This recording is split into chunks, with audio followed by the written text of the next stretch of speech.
was a really great lesson. Okay, so you can see there are lots of benefits to leasing. Now, what's the downside? Well, in some cases, when you add up all the costs and possible mandatory maintenance agreements, it may make more sense and be cheaper to just outright buy the piece of equipment. Then what if you no longer need the equipment before the lease is up? Think about that. Well, you're stuck with the lease and possibly maintenance payments, if they were mandatory, on the equipment that you're not even using anymore. These are all things you got to try to think out ahead of time.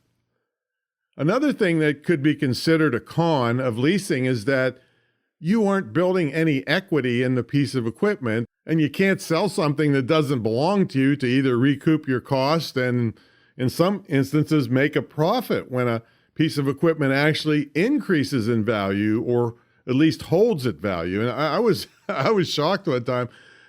I have this 9-year-old Mac Tower computer and had to be fixed. And I took it in and they were like all oohing and ahhing over it like it's worth like $4,000 and it's 9 years old. I think that's what I paid for it 9 years ago. You can't do that. You can't sell it if you're leasing it, see? So another con of leasing is that you are most likely prohibited in modifying the equipment to meet your needs.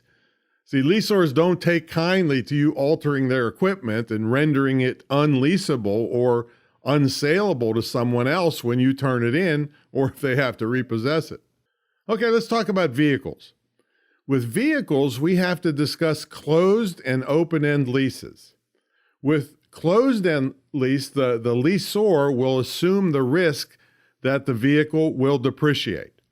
And to reduce this risk, the lessor sets usually annual mileage restrictions and usually keeps the lease from between 12 and 48 months so they don't get back a beat-up piece of crap at the end of the lease and then have to fight with you over misuse or abuse of the vehicle.